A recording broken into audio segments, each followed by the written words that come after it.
Hi, I'm Dave from boyinaband.com. Today, I'm going to talk about merchandise, since it fits in quite nicely with the release of the Boy in a Band t-shirts. I imagine the majority of you guys realise that if you want to make a career or money out of music, it's not easy to do it through MP3 downloads and CD sales alone. Merch and touring where the money is made these days, hence why so many musicians are starting up clothing labels. I know from my experiences with the Unwat Army, we recoup the majority of our expenses through merchandise. It's freaking important. Now, as far as this vlog is concerned, there are two paths you can take when ordering merch. Ways to order merch. Number 1, go to a website like Zazzle or Cafe Press that prints on demand, sends out the t-shirts for you, and takes a cut of the profits. Or number 2, order the merch yourself and go DIY. The first method is obviously a lot less hassle and a much smaller outlay. However, you have to charge a lot more with these to make any sort of profit. Like with Cafe Press for instance, the base price for a t-shirt for example is £13.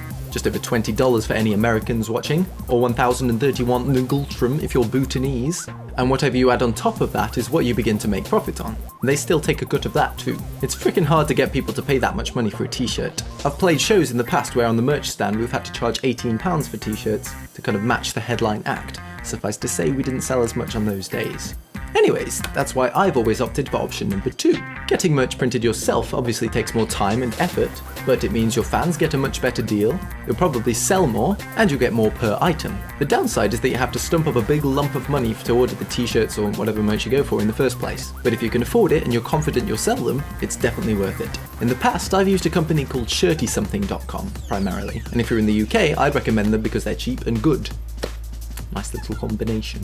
A guy called Rog there is a really nice person and he's always found time to help me through anything I didn't understand with the process. I'll link to them below. If you start with about 50 t-shirts for example, it's going to be around £300 of an outlay. The more t-shirts you buy, the cheaper it is per t-shirt, so the more you'll make. It does depend on the colours you use though. Screen printing and ink colours. There are a few types of t-shirt printing that I researched, but screen printing is the cheapest that I came across. Screen printing involves making a screen of each of the ink colours used in the design, and then using that as a kind of stencil for the design on the t-shirt. Most companies charge per screen. This is why you'll find a lot of t-shirts limit themselves to 1 or 2 colours. It's considerably cheaper to go for a 1 or 2 colour print than a full colour one. So try and make your design work with as few colours as possible if you can. And unfortunately it costs more if you want to have gradients on your design as well. Design specifications. While we're talking about the design, you've got to make sure your design is 300 dpi, that's dots per inch. It's made to scale, so if the print is 28 centimeters wide in the t-shirt, you want it to be 28 centimeters wide in Photoshop, or whatever you're using to design it. And you've got to make sure it's designed in CMYK rather than RGB, since CMYK is the kind of standard for print for some reason. If you have no idea what I'm talking about and are incapable of using Google to figure it out, then you should probably get a designer that understands what I just said. Setting a price. So you save your money, get your design, and you've just received your t-shirts. Way! So what do you charge? First mistake I see a lot of people making is undercharging for their t-shirts. Maybe they think it'll encourage sales, and perhaps it'll be good promotion for someone to wander about in their t-shirt periodically. But from my experience, people buy a t-shirt to support you, and as long as the price is set similar to what you expect a t-shirt to cost from the regular shop, people will be happy to pay it if they like your music.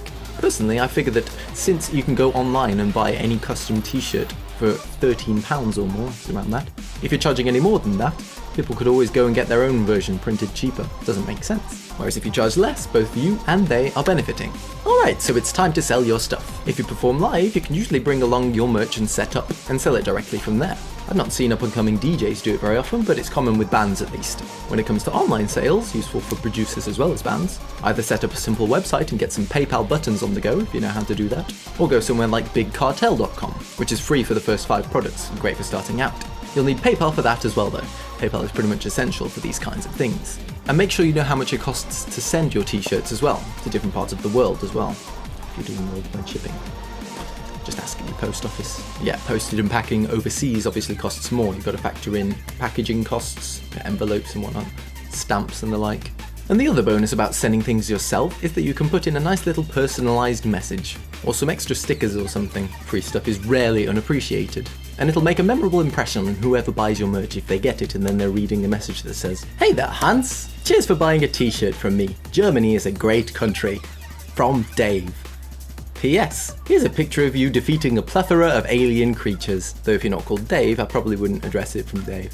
And I think that's about it. If you have any advice to give or questions about merch, just share them in the comments. I hope this hasn't been too divergent for you. How many of you guys are interested in finding out about the businessy side of music? Was this useful?